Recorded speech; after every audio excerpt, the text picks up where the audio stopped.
अरे वीडियो में आपको दिखाई भी ना रियलिटी, है ना? है? हाँ, आज भी जाएगा तो देख लेना। और ये बातें हकीकत है, देख लो। अगर कामयाब नहीं हो इस दुनिया में, कोई पूछने वाला नहीं है। ये रियलिटी है। याद रखना, क्लास में ही देख लो तुम अपनी हाल। अगर तुम ठीक ठाक सच में नहीं हो, कोई पूछता नहीं, अरे यार बेवकूफ़ हटाओ यार, है ना? अगर तुम टैलेंटेड हो 10 लोग पूछेंगे, दोस्ती होगी, वफादारी, यारी सब हो जाएगा। तो इसीलिए पावर, पैसा और मेहनत से अपने बनाओ, वरना फिर फंसोगे आगे चल के। क्योंकि तुम्हारे पापा उम्मीद लगा बैठे कि बेटा मेरा इतने साल का हो चुका है, 15 साल 20 साल का, तो बस 5 साल 10 साल और इंतज़ार करेंगे, सोचेंगे कुछ ना कुछ आने वाला। अगर अभी मेहनत नहीं करो तो कुछ नहीं आएगा, फिर रिज़ल्ट ज़ीरो होगा। और ख़ुद जब कुछ नहीं कर पाओगे तो जो तुम्हारे ऊपर डिपेंडेंट है, क्या उनको कुछ दे पाओगे? जब खुद का खर्च नहीं चला पाओगे तो उनको क्या तुम दे पाओगे? और वहीं से फिर क्रिएट होगा झगड़ा, फिर जो प्रॉपर्टी है वो बिकना स्टार्ट होगा, क्योंकि पेट तो खाली नहीं होगा, खाली होगा भरना पड़ेगा। इसीलिए इतनी सक्सेसफुल हो जाओ कि माँ बाप के प्रॉपर्टी को बांटने की तुम्हें ज़रूरत ना पड़े। समझ पा रहे कि नहीं पा रहे? उससे एक्स्ट्रा तुम बनाने की कोशिश करना। लेकिन कब? जब तुम कामयाब होगे, कुछ बनोगे, तब होगा। वरना बिकना में देरी नहीं लगेगा। जो बेचना स्टार्ट करोगे कट्ठो कट्ठे ना, तो बस बीघा कब बिक गया कोई पता नहीं। सामने वाला प्लॉट मेरा था ये कहोगे, है नहीं, हो जाएगा वहाँ से। इसलिए अगर है ऐसा कर रहे हो अभी, 10 साल बाद 100 साल बाद भी आने वाले जनरेशन भी कहता रहे, तो कामयाब बनो और कुछ मेहनत करके बनो। बनने के बाद सोना ही है पूरी ज़िंदगी, कोई पूछने नहीं जा रहा तुम्हें। लेकिन ज़िंदा रहते हुए कुछ ऐसा काम करो जो सोसाइटी में तुम्हारा नाम हो, कुछ बड़ा करो, तभी होगा, नहीं तो फिर पीछे रहोगे। समझ रहे? ये हंसने से कुछ नहीं होगा। जब भी पढ़ने का मन ना करे या काम करके ग्रोथ करने का मन ना करे, बस कई चीज़ों को देख लेना कि कई गरीब लोग हैं जिनको कोई वैल्यू नहीं। क्यों नहीं? वजह ये है कि समाज पूछता है, इनसे कोई फ़ायदा नहीं। हिटलर का रूल ही था। समझ पा रहे कि नहीं? जो क्रिपल्ड है, समझ पा रहे?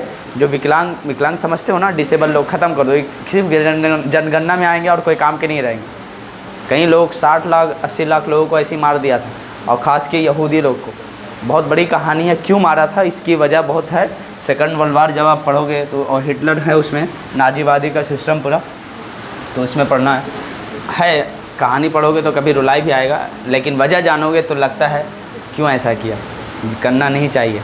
समझ पा रहे? लेकिन उसका दिमाग ही वो लट गया था, क्योंकि उसको बहुत पनिशमेंट मिला था। जब कहानी सुनोगे तब समझ में आएगा क्यों हुआ था। अभी 9th में आओगे, हिस्ट्री पढ़ोगे तो समझ में आएगा। अभी तो हम लोग अपना इंग्लिश पढ़ने दो, ठीक है? आप चलिए वापस आते हैं अपने दुनिया में। देखो, हम लोग प्रेजेंट इंडेफिनिट को पढ़ा था, कोई दिक्कत तो नहीं हुआ। समझ पा रहे? कुछ ऐसे एडवर्ब थे जिसके ज़रिए से आप पकड़ लोगे कि प्रेजेंट इंडेफिनिट में होगा। लेकिन कुछ उसमें से ऐसे एडवर्ब हैं, एडवर्ब ऑफ टाइम, जैसे आपका ओकेजनली है, समटाइम्स है, आपका ऑलवेज है। ये सब ऐसे वर्ब हैं जो कंटिन्यूस में भी यूज़ होंगे, प्रेजेंट इंडेफिनिट में यूज़ होंगे, दोनों में यूज़ होंगे। लेकिन प्रेजेंट इंडेफिनिट में अगर यूज़ होंगे तो उसके हैबिट की बात आएगी। प्रेजेंट कंटिन्यूस में यूज़ होंगे तो उसके इरिटेशन, चिढ़ापन वाली बात आ जाती है। समझ पा रहे कि नहीं पा रहे? जो काम नहीं हो रहा था बाद में होने लगा तो उससे इरिटेशन आती है ना, इरिटेट होता है ना इंसान, उसके लिए बात समझ पा रहे? जैसे तुम हमेशा लेट आ रहे हो, इसका मतलब पहले नहीं आ रहे थे, अब आने लगे हो, तो इससे इरिटेशन हो रहा है, कुछ ना कुछ मतलब नुकसान हो रहा है। ऑफिस में कई जगह होता है कि नहीं होता? अब उसी पे मैं एक सेंटेंस देता हूँ, आपको क्या करना है, देखना है कि सही है कि गलती है। उसके बाद हम लोग यूज़ ऑफ प्रेजेंट कंटिन्यूस को पढ़ेंगे। समझ पा रहे कि नहीं पा रहे? उसके बाद प्रेजेंट परफेक्ट का यूज़ पढ़ेंगे, ठीक है ना? छोटा सा यूज़ है प्रेजेंट कंटिन्यूस का, कुछ हिंट्स और कीवर्ड्स हैं, एडवर्ब ऑफ टाइम। समझ पा रहे? उसके ज़रिए से प्रेजेंट कंटिन्यूस को आप पकड़ पाओगे वो। लेकिन 100% ट्रू बातें नहीं है, प्रेजेंट इंडेफिनिट में भी यूज़ होगा, उसको हम लोग देख के चलेंगे, ठीक है? तो फिलहाल मैं एक सेंटेंस लिखता हूँ, आपको पकड़ना है। कल ये बातें मैंने बता दिया था, कोई दिक्कत तो नहीं था। अब यहाँ से स्टार्ट करते हैं, ठीक है ना? मैं लिखता हूँ ही, फिर लिखता हूँ always, he always comes late, he always comes late. Now I am not, now I am not going to, I am not going to tolerate. कुछ नया वर्ड लगेगा उससे पूछ लेना, tolerate it any more, any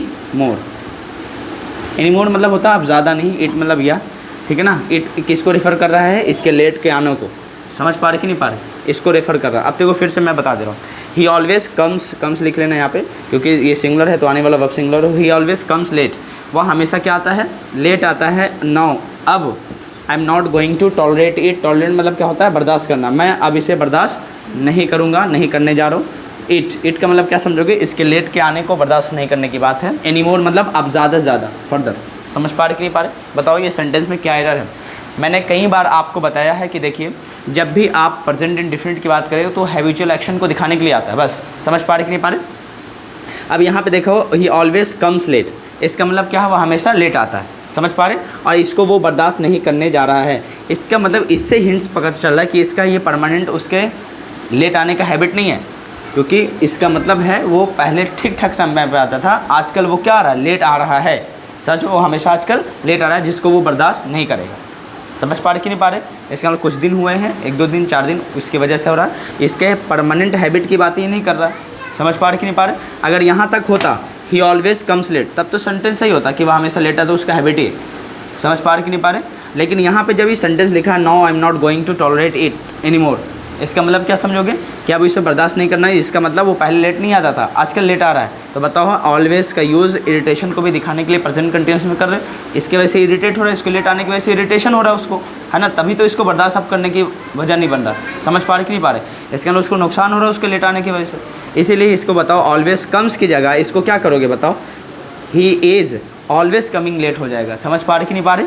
यहाँ पे इसको हटाना है, यहाँ पे सेंटेंस एरर होगा, और इसकी जगह पे क्या लिखोगे, ही, उसके बाद क्या लगेगा, प्रेजेंट कंटिन्यूस बनेगा, he is always coming late हो जाएगा। समझ पा रहे कि नहीं? वह हमेशा लेट आ रहा है, इसीलिए अब मैं उसे, समझ पा रहे कि नहीं पा रहे? इस सेंटेंस को उतारिएगा और उसके बाद हम आगे बढ़ते हैं। तो अब ये रट्टा मत मारना, लेकिन बोर्ड मॉडल तक, आपके बिहार बोर्ड हो या कोई स्टेट बोर्ड हो, वहाँ तक ये पहुँचता नहीं है, कंपटीशन लेवल तक ये सब जाता है। तो ये रट्टा मान लेना कि बाबू कि ऑलवेज का यूज़ प्रेजेंट इंडिफरेंट में होता है, तो ऐसा नहीं है, बड़े लेवल पे ये फेल हो जाता है। समझ पा रहे कि नहीं पा रहे? ये सेंस जब, हाँ, ट्रिक उरिक चलाओगे तो फेल हो जाओगे यहाँ पे, कि ऑलवेज रहे तो V1 लगाएं, V5 लगाएं, प्रेजेंट इंडिफरेंट लगाएं, तो उसमें हवा खा जाओगे यहाँ पे। समझ पा रहे? यहाँ पे वही बच्चा समझ पाएगा जिसको टेम्परेरी एक्शन मालूम है और परमानेंट एक्शन मालूम है, और पूरा सेंटेंस पढ़ने के बाद उसका मीनिंग निकाल पा रहा कि सच में एक कहानी कहना क्या चाह रहा है।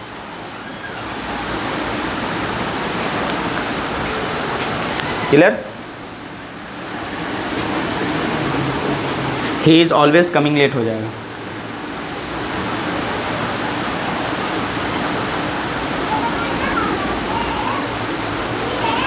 ठीक है, चलिए हटा दो। अब पूरा क्लीन कर लेते हैं। और यूज़ ऑफ प्रेजेंट किस पे चल रहे हैं, कंटिन्यूस पे, और प्रेजेंट इंडेफिनिट से जो इसके हिंट्स कीवर्ड से रिलेट होंगे उससे हम लोग देख लेंगे। ठीक है, और फिर आगे चल के प्रेजेंट परफेक्ट पढ़ेंगे आज।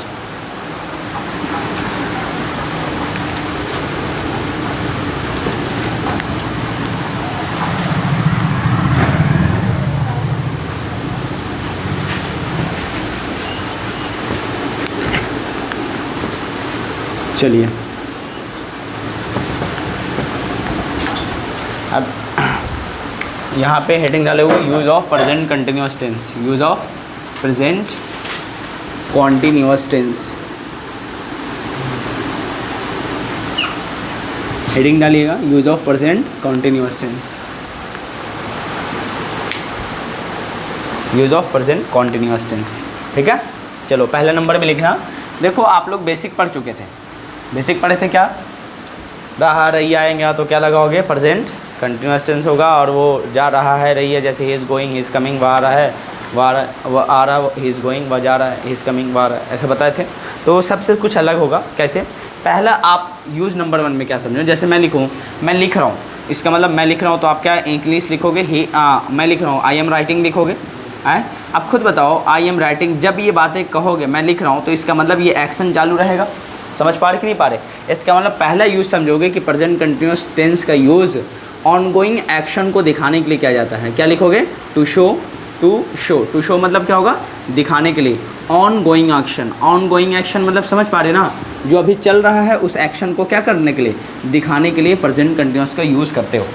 समझ पा रहे कि नहीं पा रहे? या हो सकता है आप ये कह सकते हो कि टेम्परेरी एक्शन को, टेम्परेरी मतलब समझ रहे, आगे चल के ये बदल जाएगा, उस एक्शन को दिखाने के लिए भी क्या लगाते हैं, प्रेजेंट कंटिन्यूअस का यूज़ करते हो। जैसे लिखा हुआ है आई एम राइटिंग, इसका मतलब है आई एम गोइंग एक्शन है, मैं लिख रहा हूँ, अभी काम चल रहा है। क्लियर है? उस चीज़ के दिखाने के लिए क्या लगाओगे, प्रेजेंट कंटिन्यूअस टेंस। क्लियर? जैसे मैं बोलूँ मैं बातें कर रहा हूँ, तो आई एम टॉकिंग लिखोगे, इसका मतलब ऑनगोइंग एक्शन है, अभी काम चल रहा है।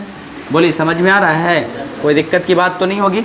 इसका हिंदी खुद से लिख लेना, जल्दी से करो फटाफट, हिंदी लिखते चलना, आपके लिए भला होगा। अगर आता है तो छोड़ देना, स्किप कर देना, इतना बेसिक तो आता ही होगा, अगर जगह ना हो तो।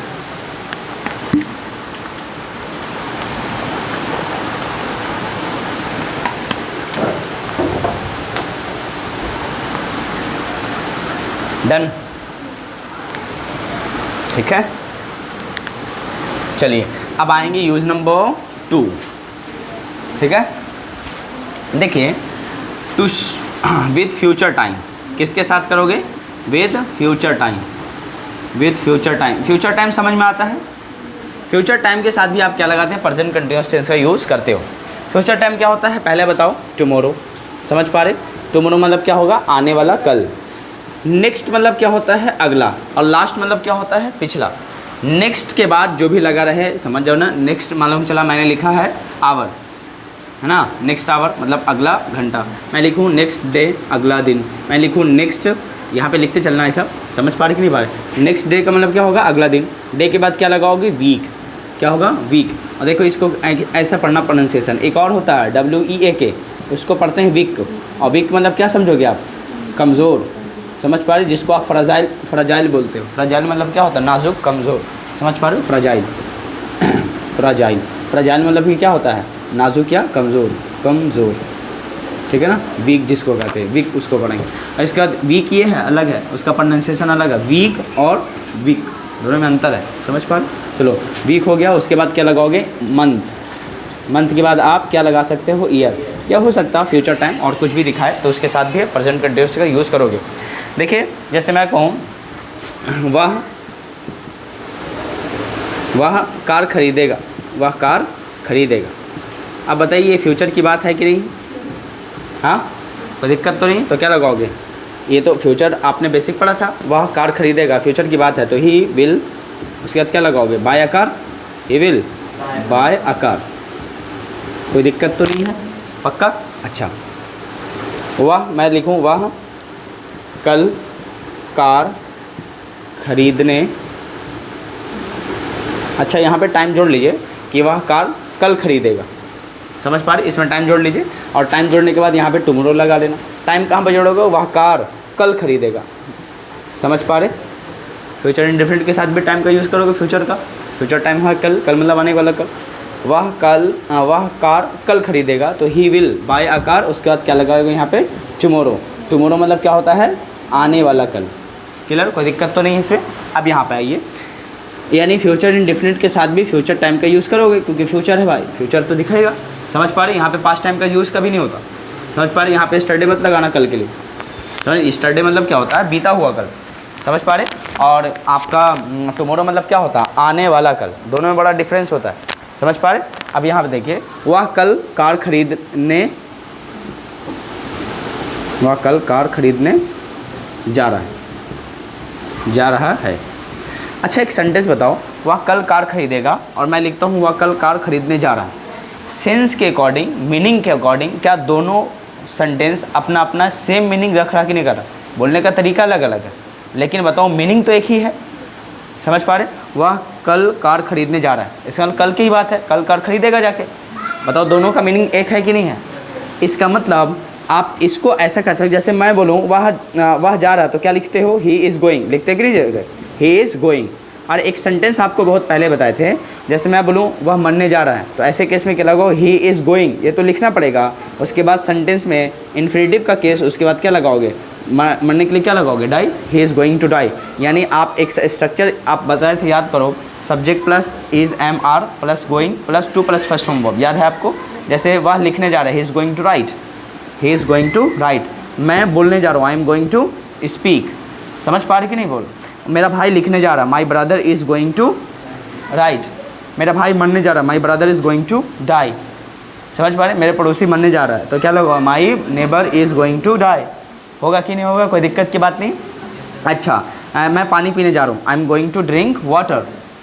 होगा कि नहीं होगा? अच्छा यहाँ पे बताओ, वह कल कार खरीदने जा रहा है। सेंस तो दोनों का सेम है, फ्यूचर की ही बात कर रहा है, तो ऐसे सेंस में क्या लगाओगे? वह के लिए क्या लगाओगे? ही। लेकिन आपने देखा कि रही है ना? अब तो सेंस जाएगा कि sir am is are fourth form verb तो आना ही चाहिए, तो ऑनगोइंग एक्शन है, समझ पा रहे कि नहीं पा रहे? तो ऐसे केस में क्या लगाओगे, ही इज़, उसके बाद क्या लगाओगे, गोइंग, ही इज़ गोइंग, इसका मतलब जा रहा, वो कहाँ जा रहा है, खरीदने के लिए, तो क्या लगाओगे टू, उसके बाद क्या लगाओगे बाय आ कार, उसके बाद लास्ट में क्या लगाओगे टुमारो। इसका मतलब आप सेंटेंस देखो, ये भी सही है, ऊपर वाला भी सही है, लेकिन दोनों आपस में क्या है, इक्वल है। इक्वल का साइन कैसा होता है बताओ, इस तरह से होता है कि नहीं होता? हाँ, दोनों आपस में क्या है, बराबर है। इसका मतलब फ्यूचर टाइम के साथ भी प्रेजेंट कंटिन्यूअस टेंस का यूज़ कर सकते हो। प्रेजेंट कंटिन्यूअस टेंस का यूज़ करोगे फ्यूचर को। अगर इनको जगह आप he will buy a car tomorrow ना लिखकर आप ये भी लिख दो, he is going to buy a car tomorrow, तो भी सही है। समझ पा रहे? इसका मतलब मैं कहूँ कि वह आपसे कल मिलेगा, ठीक है ना, तो आप वह आपसे कल मिलेगा, तो आप क्या ट्रांसलेशन करोगे, ही विल, उसके बाद क्या लगाओगे, meet you, he will meet you, उसके बाद क्या लगाएंगे, टुमारो लिख देंगे, कोई दिक्कत तो नहीं है। इसका मतलब क्या होगा, वह आपसे कल मिलेगा। तो इसके जगह आप ऐसा भी इंग्लिश में फर्दर स्टडीज़ के लिए आप कई जगह पे स्पीकर ये कह के निकल जाता है, he is going to meet you, he is going to meet you, उसके बाद क्या लगा देगा, टुमारो, तो भी बात बराबर है। चाहे ऊपर वाला सेंटेंस लिखो या नीचे वाला लिखो, दोनों आपस में क्या हैं, बराबर इक्वल है। समझ पा रहे? इनकी जगह ये कह सकते हो, इनकी जगह ये भी कह सकते हो, यानी फ्यूचर टाइम की जगह आप प्रेजेंट कंटिन्यूअस टेंस का भी यूज़ कर सकते हो। जैसे मैं बोलूँ वह अगले साल कार खरीदेगा, तो नेक्स्ट ईयर मतलब होगा अगले साल, वह कल अगले साल खरीदेगा, he will buy a car next year. या ऐसा भी कर सकते हो, he is going to buy a car next year, मैं अगले साल कार खरीदूंगा, आई विल या I shall buy a car next year. मैं विल शैल का डिफरेंस बताऊंगा, फिलहाल इमेजिन करके चलना, दोनों सही है। समझ पा रहे कि नहीं? और मैं फिर दोबारा ऐसा कह सकता हूँ, I am going to buy a car next year. दोनों बात क्लियर है, कोई दिक्कत तो नहीं है? इसको कॉपी कर लीजिएगा यूज नंबर 2 में, कि विथ फ्यूचर टाइम के साथ भी प्रेजेंट कंटिन्यूस आता है, और ये प्रेजेंट फ्यूचर इंडेफिनिट से रिलेट करता है। और कई ऐसे सेंटेंस हैं मैंने लिख के दिखाया, और सबका हिंदी लिख के चलो तो बेहतर है। ठीक, जल्दी डू इट कॉपी।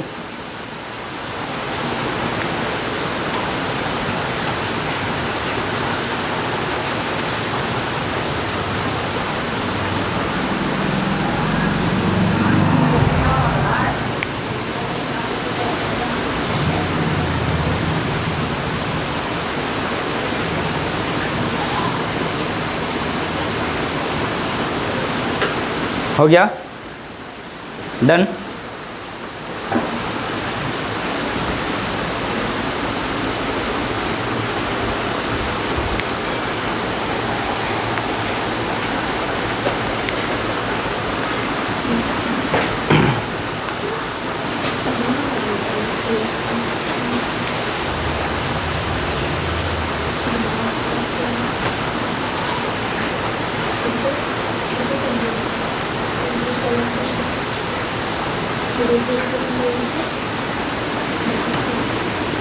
आगे पढ़ाया जाए।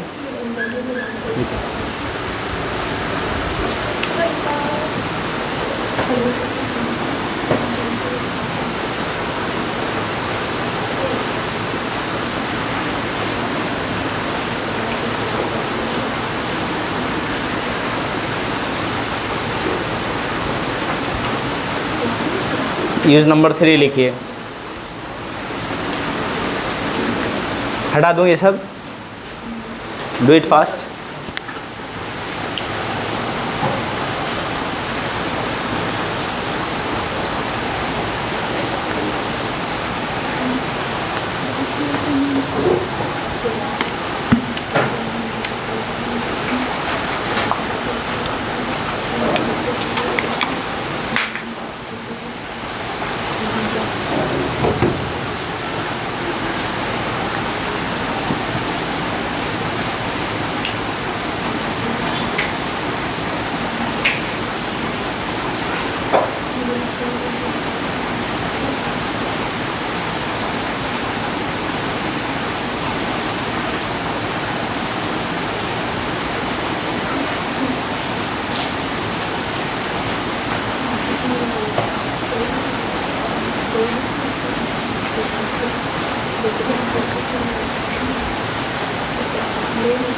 हो गया, चलिए यूज नंबर कितना लिखोगे अब, 3 लिखिए।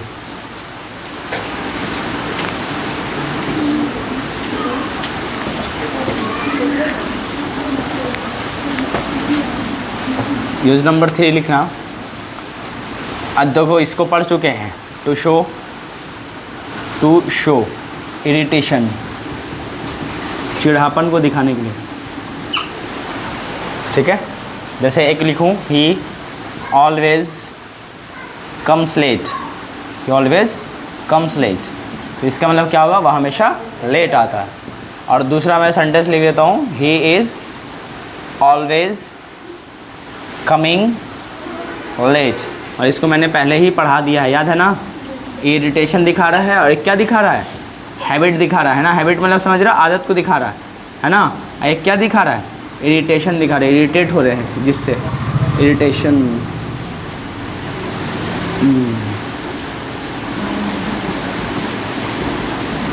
इरिटेशन, ठीक है, समझ में आ गया।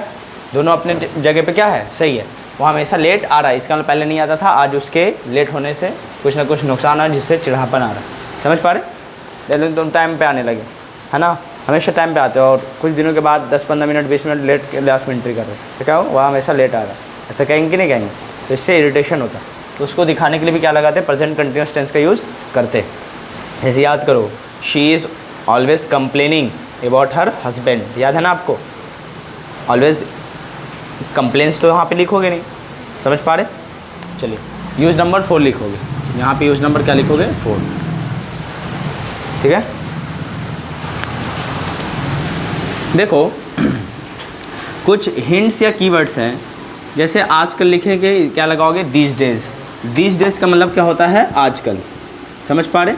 फिर लिखते हैं नाउअडेज। ये सब कुछ ऐसे एडवर्ब हैं जिनका यूज़ आप प्रेजेंट किस में करोगे, कंटिन्यूस में करते हैं। देखते ही लगाओगे कि प्रेजेंट कंटिन्यूस है, लेकिन बोर्ड तक तो इसको देता है कि ये देखते ही आप प्रेजेंट कंटिन्यूस के साथ जाओगे। जैसे याद करो, एवरी डे, एवरी मंथ, ये सब रहा है, या ऑफन, सेल्डम, है ना, ओकेजनली, याद है आपको, समटाइम्स, रेयरली, बेयरली, इस काल से, ये सब देखते ही आप प्रेजेंट इंडिफिनिट के साथ जाओगे। लेकिन ऐसा नहीं, स्पीकिंग के हिसाब से पढ़ेंगे तो सब टेंस में लगभग कवर करना पड़ता है कि कहाँ कहाँ यूज़ होगा, कहाँ पे नहीं होगा, ये बातें हैं। लेकिन इसको भी हम लोग पढ़ेंगे कि प्रेजेंट इंडिफिनिट में कब आएगा और प्रेजेंट कंटिन्यूस में कब आएगा। लेकिन बोर्ड में अगर कभी एग्जाम दोगे तो इसको देखते ही लगेगा कि प्रेजेंट कंटिन्यूस लगा है, और ये 100% ट्रू भी वहाँ पे हो जाता है। लेकिन जब उससे ऊपर लिखते हैं, कभी कंपटीशन में आओगे तो इसको देखते ही प्रेजेंट कंटिन्यूस, प्रेजेंट इंडिफिनिट का यूज़ नहीं कर सकते, और ना ही प्रेजेंट कंटिन्यूस का यूज़ करेंगे। दोनों को पढ़ने के बाद डिसीजन लेंगे कि प्रेजेंट इंडिफिनिट में है या प्रेजेंट कंटिन्यूस में। पढ़ने के बाद मीनिंग डिसाइड करेंगे, समझ पा रहे कि नहीं पा रहे, दोनों में यूज़ होगा। फिलहाल हम लोग आज ये पढ़ के चलेंगे कि इसका यूज़ प्रेजेंट कंटिन्यूस में होता है, प्रेजेंट इंडिफिनिट में नहीं होता। क्लियर है, क्योंकि ये सब टेम्परेरी बातों को दिखाते हैं। दिस डेज मतलब होता है आजकल, बताओ टेम्परेरी बातें, कंटिन्यूस तो है नहीं कुछ, मतलब परमानेंट तो कुछ है नहीं, ऐसा इनके लफ्ज़ों से जैसे लग रहा है। आज नौ डेज़ का मतलब वही समझना, आजकल, ठीक है ना, इन दिनों, ये भी कह सकते हो, या इन दिनों, दिस डेज, इन दिनों या आजकल। समझ पा रहे कि नहीं पा रहे, इन दोनों या आजकल, बात बराबर है।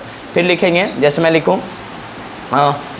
रिसेंटली, रिसेंटली, रिसेंटली नहीं लिखा, प्रेजेंट परफेक्ट में लिखना है, प्रेजेंटली, प्रेजेंटली लिख लेना, प्रेजेंटली। फिर लिखेंगे करेंटली, करेंटली, ठीक है ना। फिर आप ये लिख सकते हो जैसे नाउ, नाउ मतलब अभी, राइट नाउ मतलब अभी अभी, जिसको कह सकते हो, बस जस्ट जिसको आप कहोगे, टी छूट गया, राइट नाउ अभी, नाउ मतलब भी अभी होता है, और राइट नाउ मतलब अभी, तुरंत एकदम, ठीक है ना।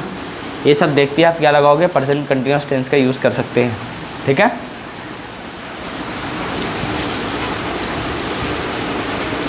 जैसे मैं लिखूँ, ही, फिल इन द ब्लैंक्स लिख देता हूँ, क्वेश्चन पे लगा लेता हूँ, हिज ग्रेजुएशन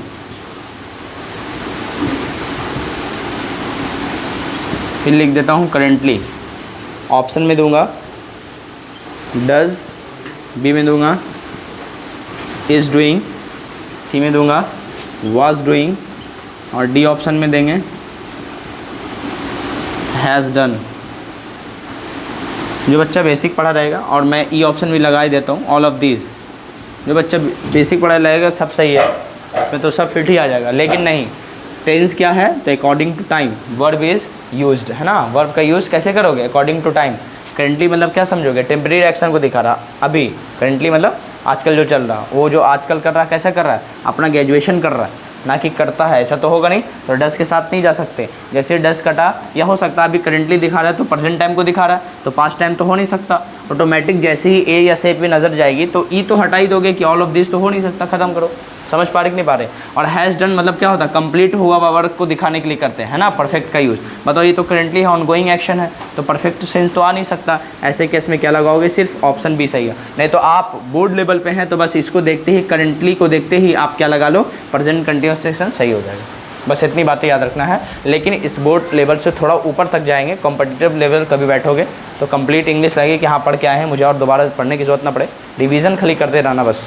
समझ पा रहे कि नहीं पा रहे? इसके लिए मैं पर्पज़ रखा हूँ, जल्दी से कंप्लीट करो।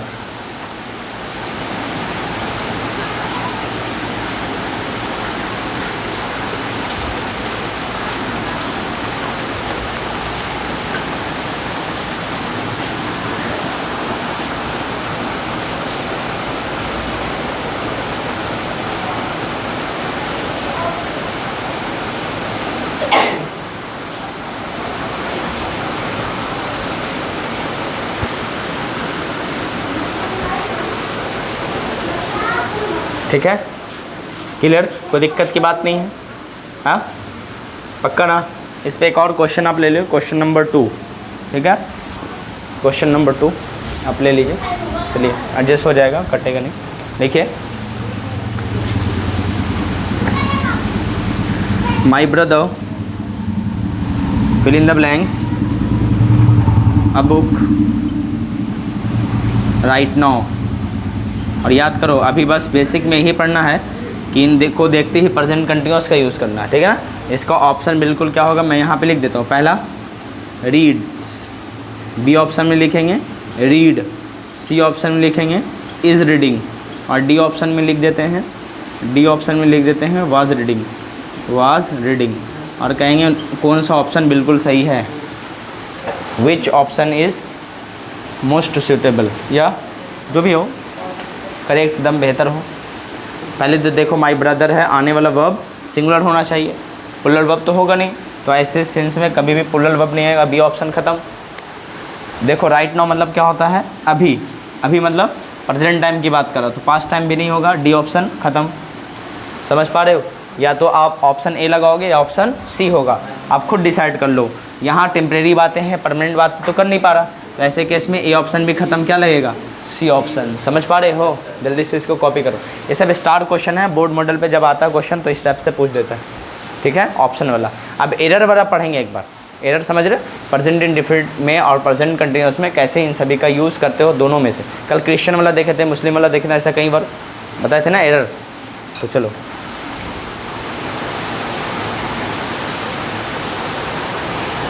कोई दिक्कत इसमें नहीं है ना, पक्का? अब आओ हेडिंग डालिएगा, use of present perfect tense. अच्छा एक बात बताओ,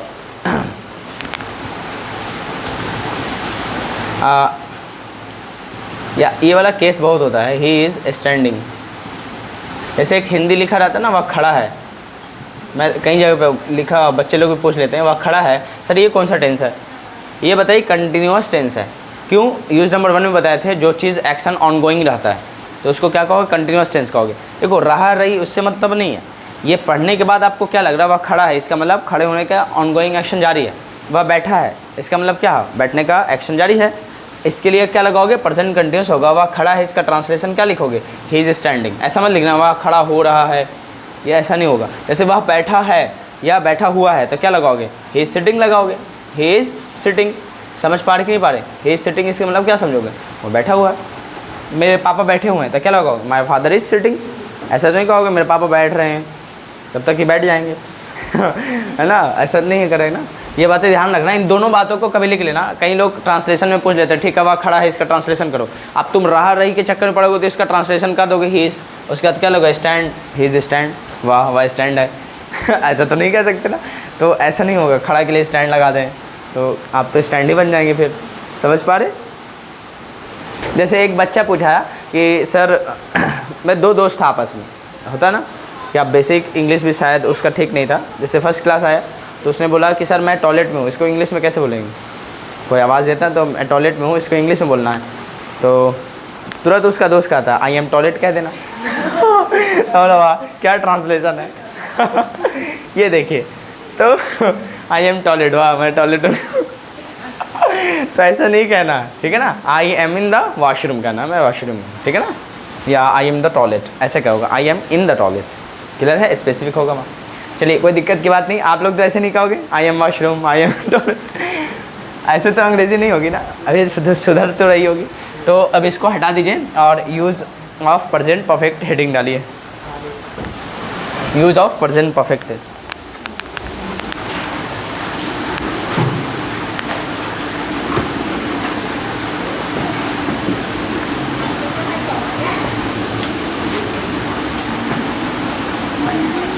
हेडिंग डालिएगा क्योंकि बेसिक पढ़ चुके हैं प्रेजेंट परफेक्ट का। तो अब हम लोग थोड़ा यूज़ पढ़ लेते हैं, use of present perfect tense. चलिए use of present perfect tense.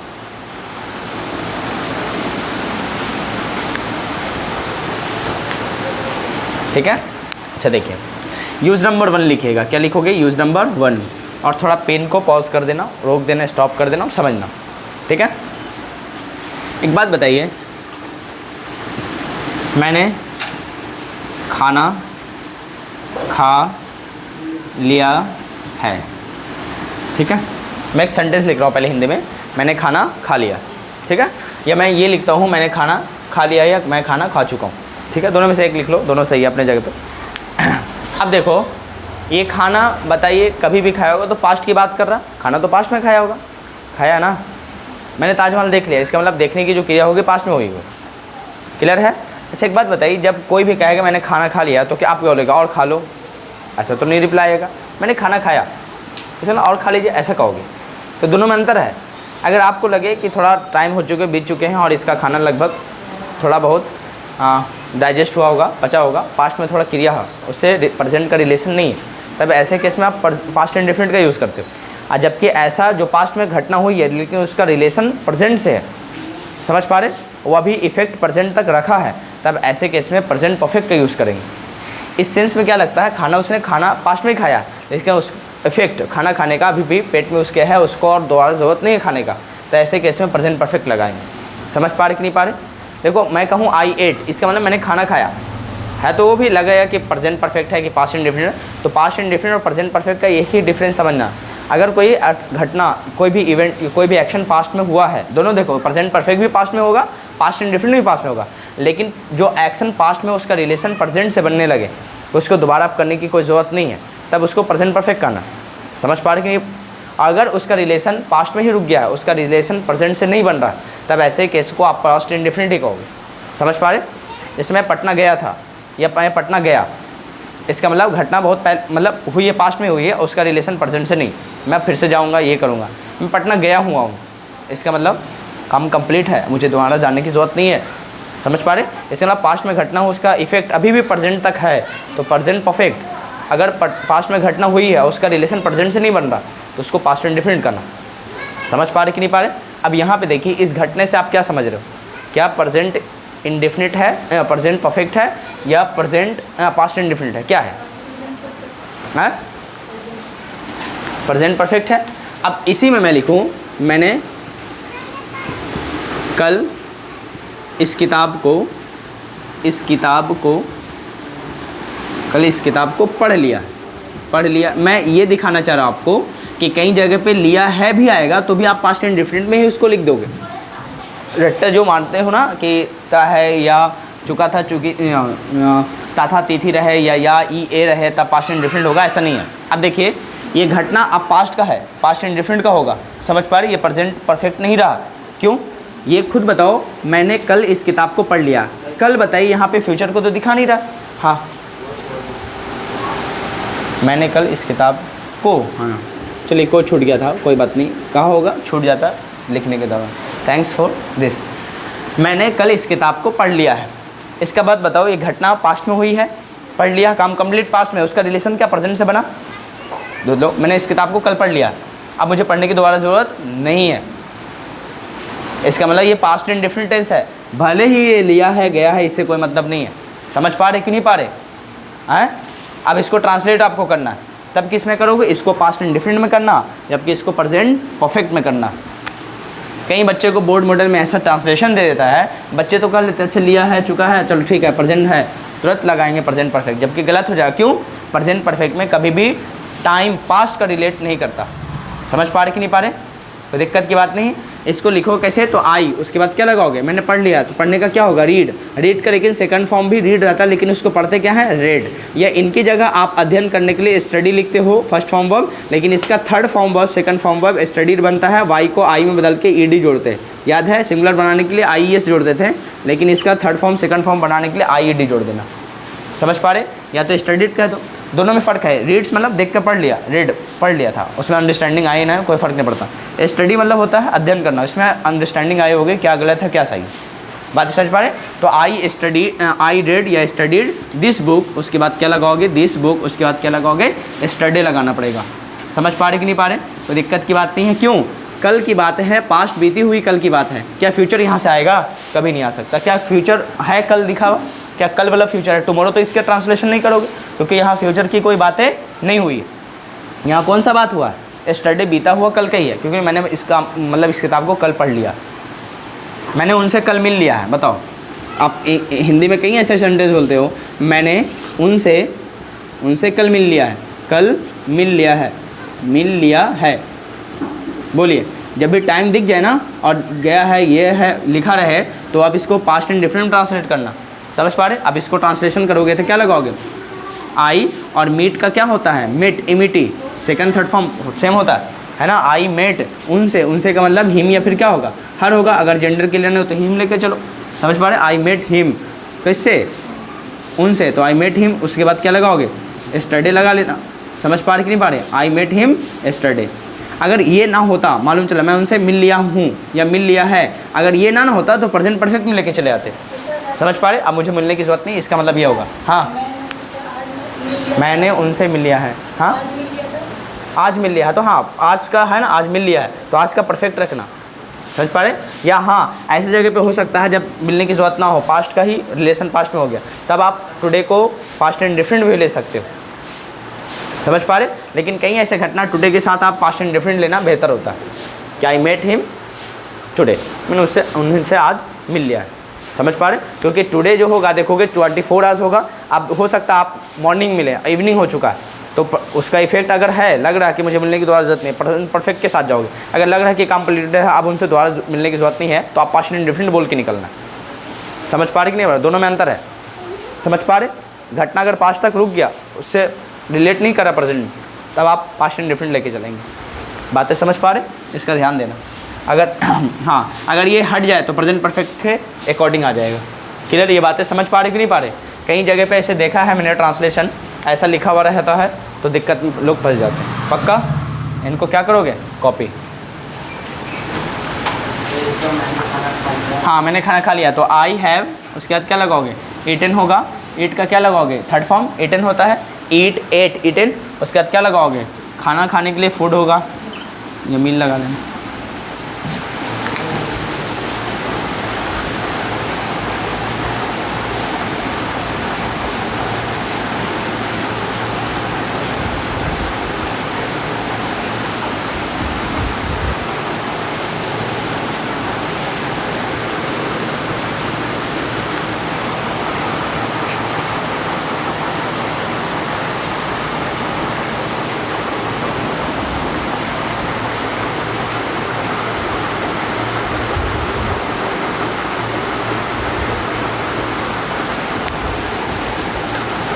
मैंने इस किताब को कल पढ़ा, अगर ऐसा भी होता तो ट्रांसलेशन यही होता। समझ रहे? चलो पहले तो आप हेडिंग जो, अच्छा हेडिंग नहीं लिखवाए थे,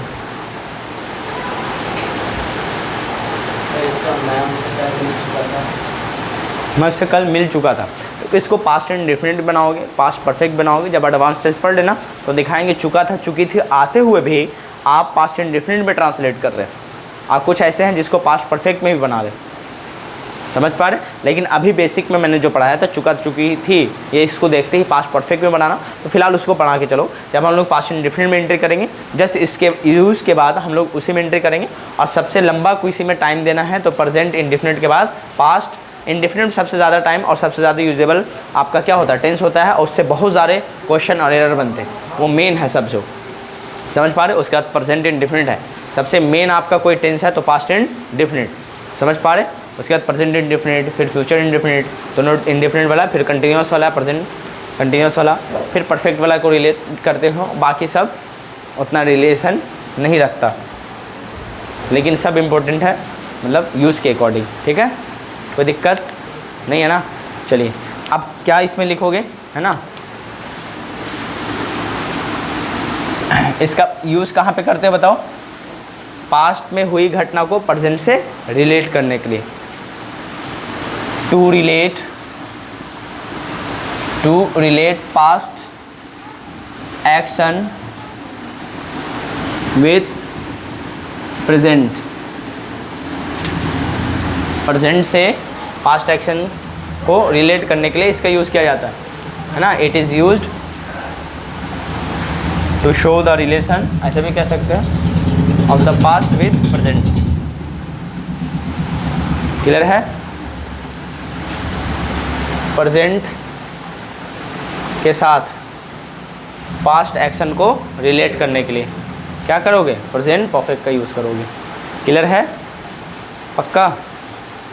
अच्छा, जितने भी टेंस है लगभग वो पास्ट एंड डिफिनिट से क्रिएट होते हैं, और सब पास्ट होते हैं लगभग। देखो कैसे, हाँ, आपकी ज़िंदगी में प्रेजेंट थोड़े समय के लिए आता है, मैं बार बार बोलता हूँ, कैसे, मैं लिख रहा हूँ तो खुद बताओ, या ये आपको लग रहा होगा कि ये तो प्रेजेंट है कि नहीं है, आपको लगा कि है, बोलो। मैं लिख रहा हूँ तो जैसे ये लिखा, थोड़ा सा टाइम यहाँ से यहाँ गया तो टाइम तो बीत गया, तो ये तो पास्ट बन गया, फिर आगे बढ़े पास्ट बन गया, है ना। तो मेन जो रियल टाइम होता है वो पास्ट ही होता है, लेकिन उतना डीप आपको पढ़ना भी नहीं है कि आप पीएचडी करने आए हो, ऐसा तो कुछ है नहीं, लेकिन फ़िलहाल इतना ही समझ में आना है आपको, और कुछ नहीं। कभी कभी मौका मिला बहुत इसकी बातें का तो उसको भी रिलेट कर लेंगे, फ़िलहाल इतना पढ़ के चलना, ठीक है। बोर्ड मॉडल तक उतना जाएगा नहीं, बस वो हिंट्स कीवर्ड्स याद रखने से भी काम चल जाता है, लेकिन उस पर रहेंगे तो थोड़ा आगे तकलीफ होगी, इसलिए ऐसा नहीं करवा रहे हैं। क्लियर है, कोई दिक्कत तो नहीं है। यूज़ नंबर 2 लिख के छोड़ दीजिए, हम लोग फिर क्या पढ़ेंगे कल। क्लियर, यूज़ नंबर 2 लिख के छोड़ देना। तो कल आपका क्लास रखा जाए, बोलिए। रखा जाए ना, फिर तो मंडे को छुट्टी रहेगा ना। हाँ, मंडे के दिन छुट्टी रहेगा तो कल पढ़ लेते हैं, ठीक है। कल आएंगे वक्त पर, टाइम पर। हाँ, मंडे ट्यूसडे, ठीक है, बाकी कंटिन्यूस रहेंगे, ठीक है। तो कल हम लोग थोड़ा लंबा क्लास ले लेंगे, कोई दिक्कत तो नहीं होगा, 2-2.5 घंटे का लंबा, ठीक है। चलो कल लगभग हम लोग पास्ट इंडेफिनिट के कई यूज़ को पढ़ लेंगे, कोशिश किया जाएगा, ठीक है। चलो, we will meet you tomorrow. अच्छा, वो नहीं करवाएं, आज कहीं जाना तो नहीं, लिख के लाए हो ना, वो बोले थे ना, वो लिखने के लिए, इम्प्रूविंग के लिए। ये तो आपका चल ही रहा है, नॉलेजेबल चीज़ है, ठीक है ना, ये तो अब ख़त्म हो ही जाएगा 2-4 क्लास बाद। हाँ,